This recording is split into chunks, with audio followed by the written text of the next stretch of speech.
Lend no money at unfair rates, accept no bribe against the innocent. Make these deeds your own, and you shall stand firm forever. Today, as we are here remembering Abigail Bat Chaim V'Yeda, as we remember Audrey, we think of the blessing of her life. We think of the joy that she brought, her sense of humor, her frustration with Siri, and all of the blessings that she brought into this world. The children and grandchildren, and as much as she loved you all, she really loved her great-grandchildren. We would hear about them quite frequently. And whenever a new one came along, which seemed to be pretty regularly, she was very excited and was always ready to find a new Israel bond for them too, to show that her support for Israel and the well-being of our homeland was always, at the top of her mind.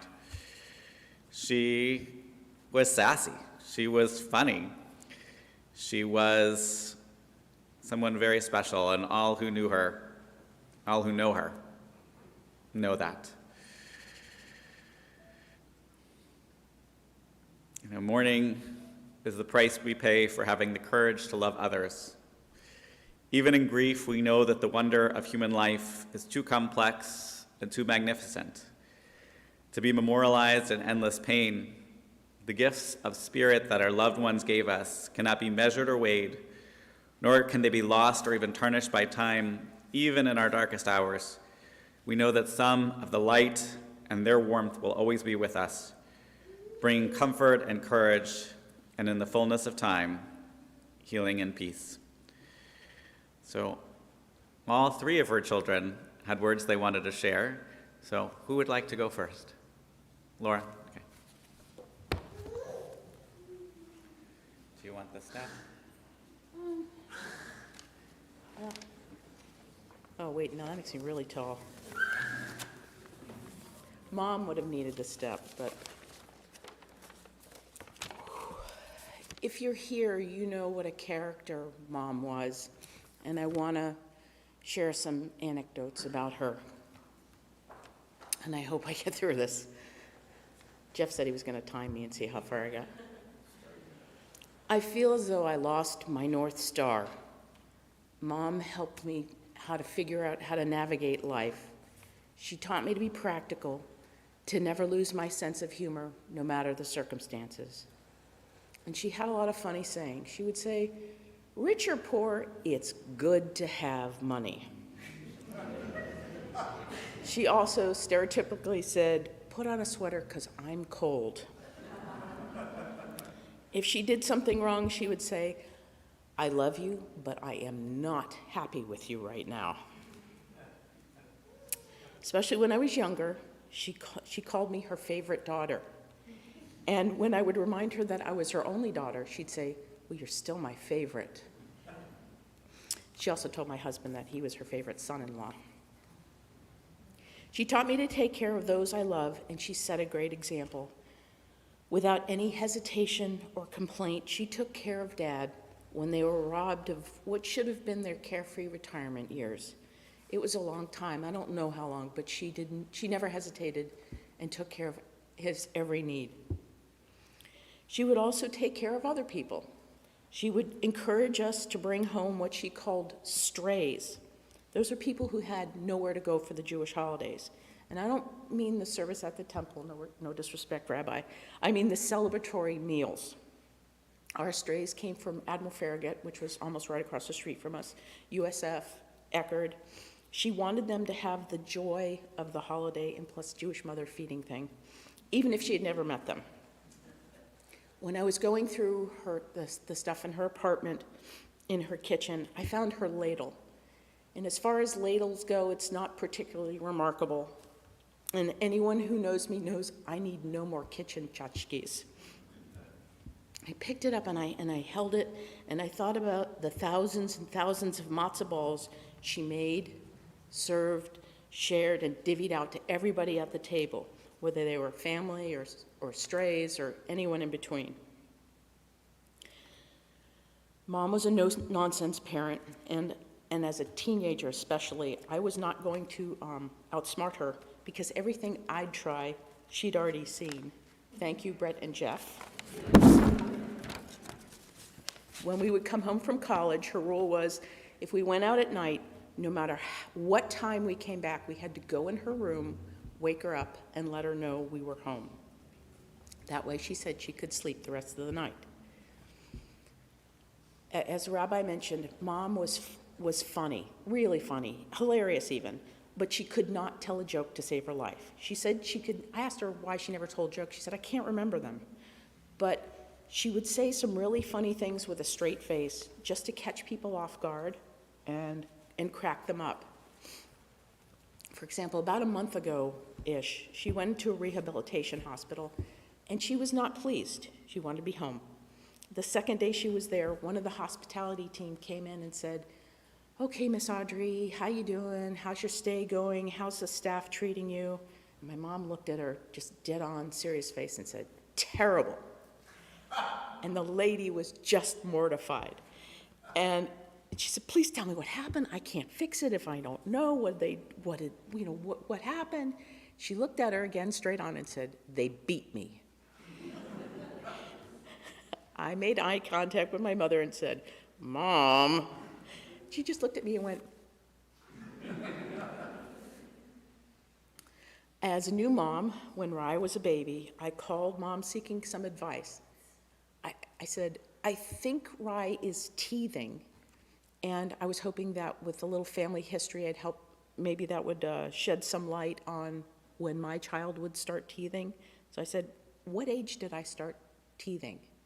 There was a pause on the other end of the phone. It was quiet, and all of a sudden I heard, 16? Thanks, Mom. All Mom ever wanted was her family with her. It was her greatest joy. Her husband, her children, her grandchildren, her great-grandchildren, her daughters-in-law, and her, of course, favorite son-in-law. She loved having us around. It didn't matter what we were doing. It was better if there was food, but always. She was a big hugger, and she hugged everyone. COVID was very hard on her for that. She also told me that she loved me every single day, almost every conversation, especially if it was on the phone. And I always knew she meant it. It wasn't a throwaway for her. If she told you she loved you, she loved you. It was unconditional. She taught me by example to let the people I know around me, to tell them how I felt. And she was not shy about expressing it. In my junior year of college, I went away for a semester. And when I came from my semester abroad, I'd been gone for 5 months. I hadn't seen my family. I was still on the plane and just about to turn, I just turned the corner to get off the plane, and there was this flash, and it was Mom. And she was on the plane, and she threw her arms around me and hugged me and wouldn't let go and didn't move.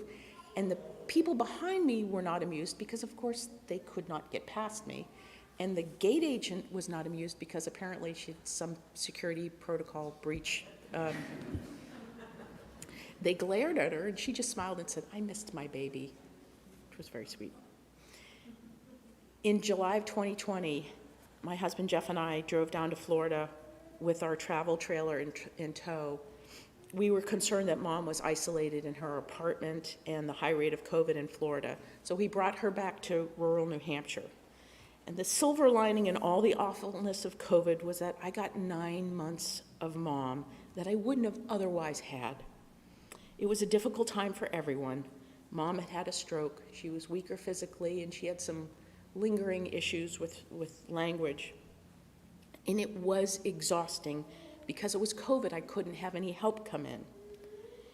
But a few weeks after she came back from the rehabilitation hospital, she told me that she had figured out an easier way for her to shower, because I had to help her shower every day. Now, the shower she used was not handicap accessible. You had to step up into it, and we put in bars and we put in a seat, and it was small. I told her that it was a bad idea, and we argued about it. She insisted that if she backed into the shower, stepping up and turning around, then she wouldn't have to turn around when she got into the shower, and that would be better. I said, Mom, you can't see where you're stepping. If you do that, you'll fall and get hurt. And we argued back and forth, because as you know, Mom was once she decided something, it was very hard to dissuade her. And I think she finally got tired of arguing with me about it and said, well, at least I know you care. One last anecdote. When she was staying with us every night before she went to bed, our son Josh was staying right across the hall from her, and she gave him a hug every night before she went to bed. Didn't matter how late, how early, she'd say, I can't go to bed without my hug from Josh. And when she finally came back to Florida, the next day she called me and said, I miss my Josh hugs. And we miss our mom hugs. We miss you, Mom. And I just want to thank everybody for coming.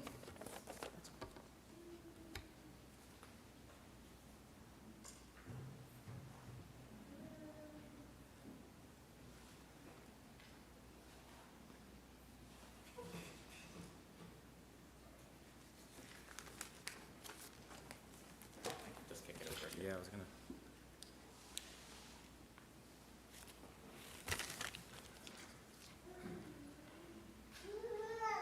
How can you put into words the passing of your mom? The person who brought you into this world, the person who you resemble most on earth, the president of your fan club, the one who fed you, taught you, punished you when you needed to be, and most of all, who loved you no matter what. There are no words to adequately describe my mom. She lost her mom as a young girl, her dad in her 30s, and her husband, my dad, 14 years ago. Yet she never complained. She kept living life to its fullest with friends and family. Don't be fooled by the small package. She was as tough as you can get. I still remember having to do push-ups for untoward deeds I did, or a bar of soap in my mouth for saying something that I shouldn't have. She identified very strongly with being Jewish. I still remember her practicing her bat mitzvah as a middle-aged lady in her 40s. She was very active in the synagogue and sisterhood. She was a docent at the Dali and Holocaust museums and an elementary school teacher, in addition to being an excellent mom. I remember her inviting students, like my sister said, from Admiral Farragut to our house for Passover because they couldn't go home for the holidays. She was the rock of our family. She taught my brother and sister and I right from wrong. She always encouraged us to do and be our best. Those who knew my mom knew she always spoke her mind. Audrey Kopelman was never going to be a diplomat. We would go to a restaurant and my mom would tell the manager to turn down the radio because it was too loud. She would order food with absolutely no salt or pepper or spices, but her trademark was ordering a glass of water with no ice, but it had to be cool. The past few weeks, Mom had been sick and dehydrated, and a few hours before she died, they placed her on an IV of saline. After she passed, I couldn't help myself, and I pointed to the bag of saline, and I told my brother and sister that her last glass of water was just how she liked it, no ice. She was so enamored with her great-grandchildren. Willa is her reincarnation. Harvey is the reincarnation of my father, Harvey. She called him Chins because he has so many of them. We flew Harvey down about a month or so ago. We wanted her to see him because we weren't sure if she was going to get another chance to see him. Unfortunately, she caught COVID right before they came, and she got to see him, she just couldn't hold him. And the circle of life can be so cruel, but so amazing. My brother and sister and my son Matthew and I were all with her when she passed. I whispered in her ear just before she died to please give Dad a big hug and a kiss for me. I wanted to share these words with you. Don't remember me with sadness. Remember all the laughter we shared throughout the years. Now I am contented that my life was worthwhile, knowing that I passed along the way I made someone smile. When you're walking down the street and you've got me on your mind, I'm walking in your footsteps, only a half a step behind. So please don't be unhappy just because I'm out of sight.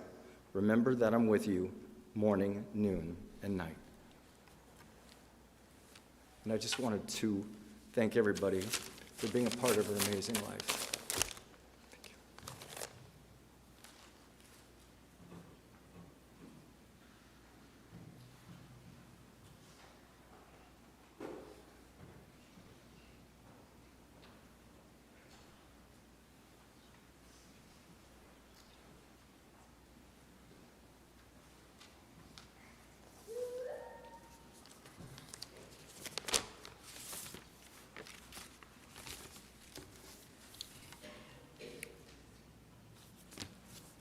If you measure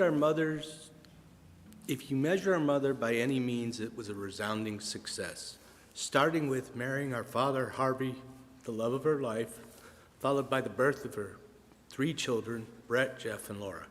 Her membership at the congregation for 60-plus years, which included her participation in sisterhood, along with her being a bas mitzvah. She loved her family dearly and was active in all our lives. You could not believe the energy that she brought from her regularly playing tennis, of course, with a straw hat and a sunflower on it, to active participation in all her children and grandchildren's lives. She was the glue that held us together, from family vacations to family dinners or just simple phone calls. That brings me to cell phones. I think you could call her Achilles heel, especially smartphones. She would call me telling me her cell phone didn't work. She tried to get a hold of my brother or my sister.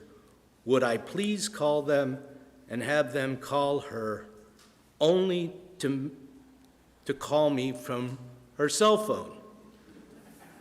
My mother always had an opinion, and she would always let you know. However, she would always let you have your own opinion, whether you agreed with her or not. I am going to miss her dearly, and one of the last things my mother liked to have was the last word. With that being said, I'm going to read something she wrote to be read at her funeral.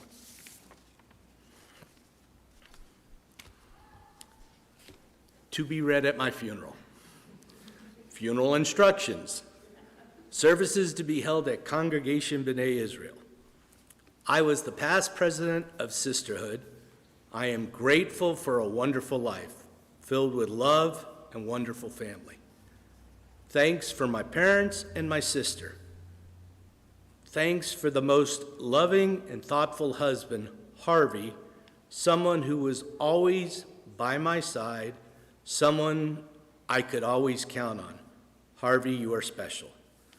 Thank you for 3 wonderful children, 3 very strong individual people, always respectful and thoughtful to their parents, but also to each other. And of course, I was lucky to have 6 grandchildren that were the greatest grandchildren in the world. I am also very grateful for all the special friends I have had throughout my life. They have all been special and added something to my life. I just want to thank everybody for being here.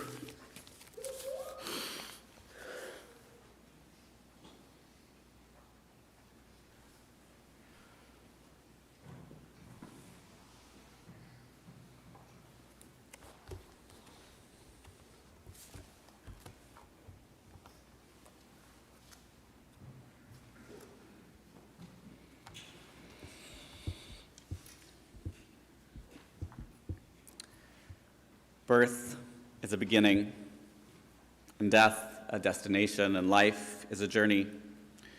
From childhood to maturity and youth to age, from innocence to awareness and ignorance to knowing, from foolishness to discretion and then perhaps to wisdom, from weakness to strength, or strength to weakness, and often back again, From health to sickness and back we pray to health again. From offense to forgiveness, from loneliness to love, from joy to gratitude, from pain to compassion, and grief to understanding, from fear to faith, from defeat to defeat to defeat, until looking backward or ahead, we see that victory lies not at some high place along the way, but in having made the journey, stage by stage, a sacred pilgrimage. Birth is a beginning, and death a destination, and life is a journey, a sacred pilgrimage to life everlasting. Mizmor David, Adonai ro'i lo aksar, bino deshen yarbitzeni al mei menuchot yanchaleni, nafshi yeshovev yancheni b'magle tzedek leman shemo, gam ki elech bageit salmaver lo irara ki ata imadi, shiftecha umishantecha chema yanchamuni, ta'aroch lefanai shulchan neged sorai, tishanta v'Hashem rosi kosi revaya, ach tov v'chesed yerdefuni kol yemei chayai, v'shavti b'veit Adonai le'orech yamim. The Lord is my shepherd, I shall not want. He makes me lie down in green pastures. He restores my soul and guides me in straight paths for his name's sake. Though I walk through the valley of the shadow of death, I fear no evil, for you are with me. Your rod and staff comfort me. You prepare a table before me in the presence of my enemies. You have anointed my head with oil. My cup runs over. Surely goodness and mercy shall follow me all the days of my life, and I shall dwell in the house of God forever. When I spoke to Rabbi Lesky earlier this week, he shared of working with Audrey and so many different endeavors with the synagogue over the years, of how she and her beloved had supported the community in so many different ways and had made it such an important part of both of their lives, of their generosity and, again, of their support with Israel Bonds and the connection that she had in that way. And God heals the brokenhearted and binds up their wounds. God reckons the numbers of stars, giving each one its name. Great and full of power is God, whose wisdom is beyond reckoning. God gives courage to the lowly and brings hope to those bereft. So may God always be with us, from the 147th Psalm.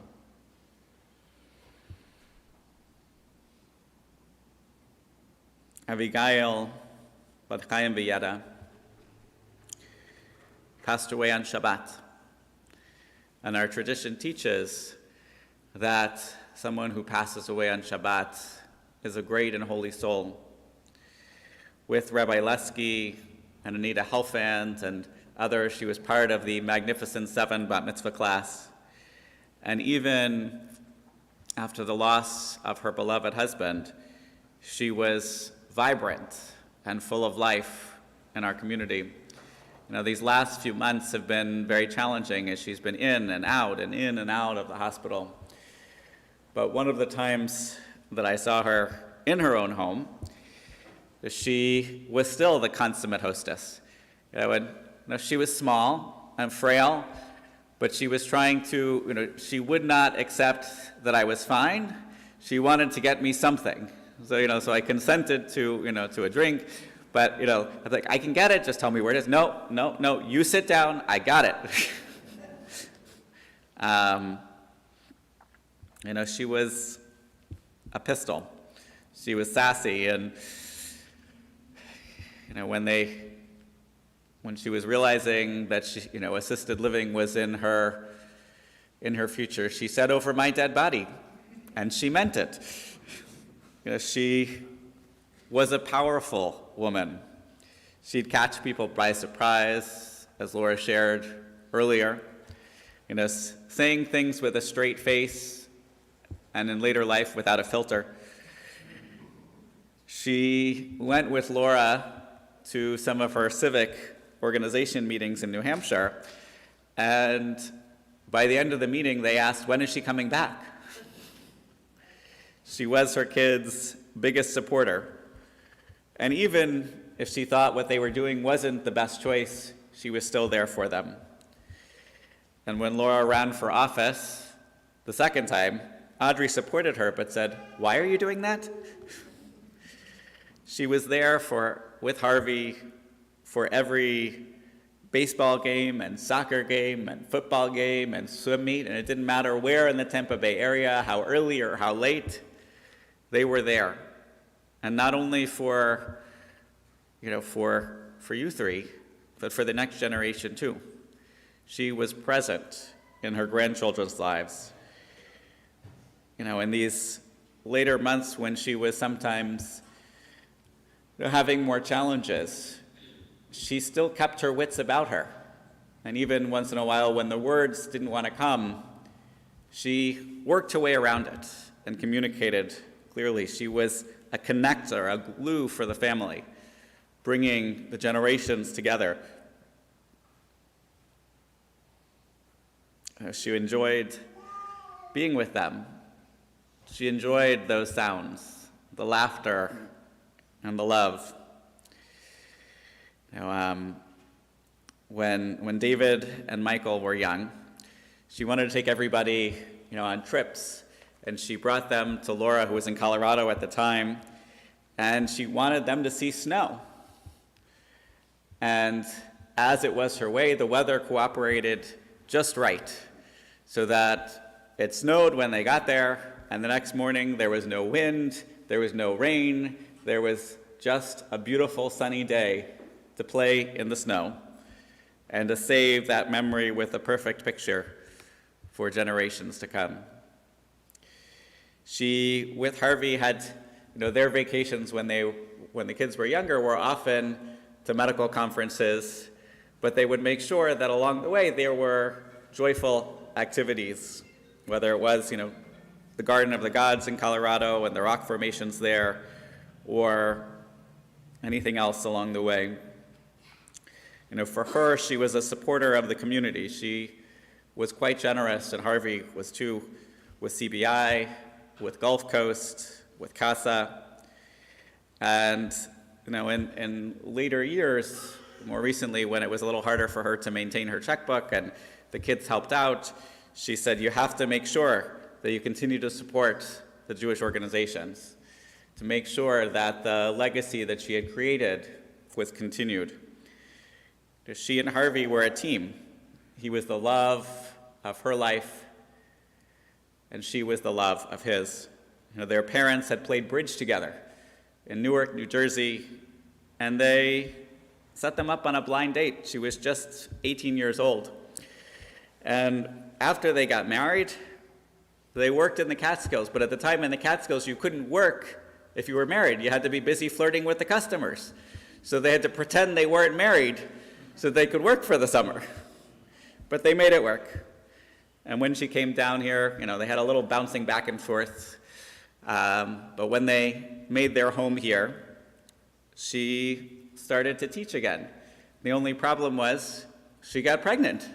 And in those days, you couldn't teach if you were pregnant, so she had to resign and then eventually went back as a sub later on. Now, I always ask people what a perfect day would look like. And for Audrey, it would be associated with family and with food. So there'd be a cup of coffee and in later years, a good piece of cake. When she was younger, there'd be chocolate and nuts, but those were more challenging. Laura said that when she would come down, the first thing she'd ask for was the Ahmed Toffee Crunch. And then she could talk to Laura. But she was just this warm, vibrant ball of energy in a tiny package. And she had her, opinions. She wanted to make sure you knew whether it was the best way to Joel's or the best way to run your campaign, to get the kids anywhere. She had opinions on everything, and she was not afraid to share them. But with all of that, it was all out of love and compassion. And even if her language got a little saltier as she got older, she brought so much joy to all those around her. So we think of her children, we think of her grandchildren, we think of her great-grandchildren, who not only they will celebrate her memory, but all of us will too. We are grateful to have known Audrey.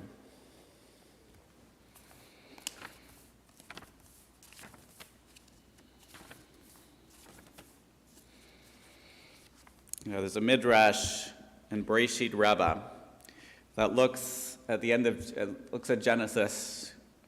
It said Avraham was zaken ba bayamim, that Avraham was old and advanced in years.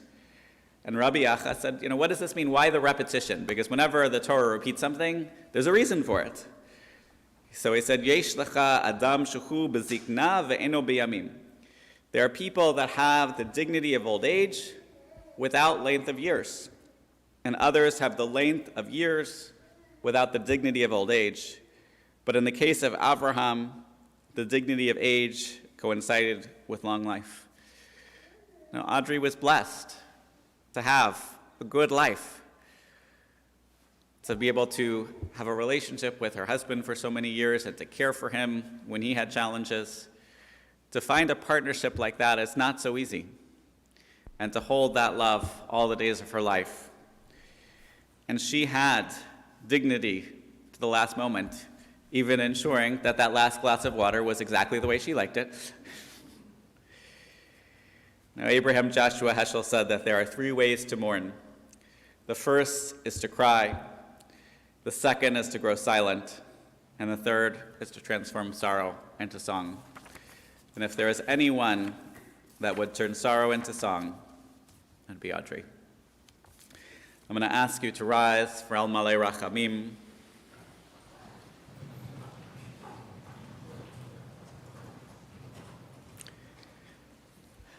El Malei Rachamim, Shochen B'Amromim.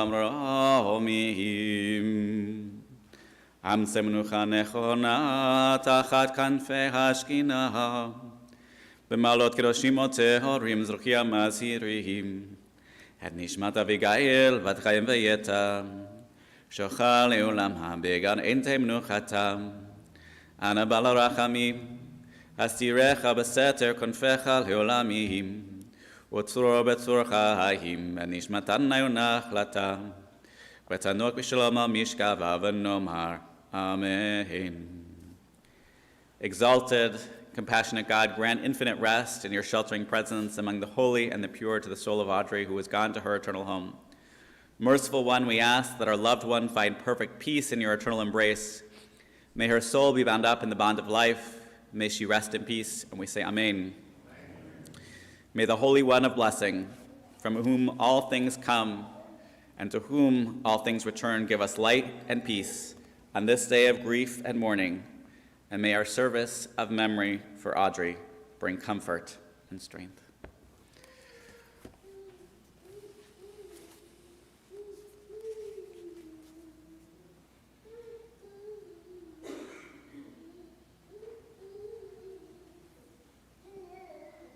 You'll be processing to Chapel Hill Cemetery. If you do not choose to process with us, we'll be reconvening there at approximately 11:15. This time I ask the pulpit to come forward.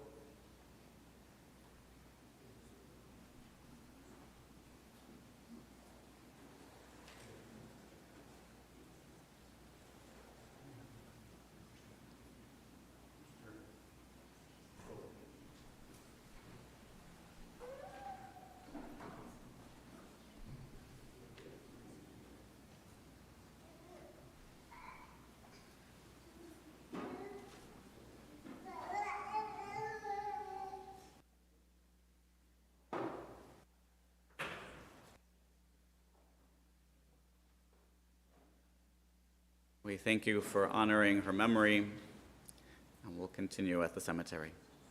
Thank you for being here.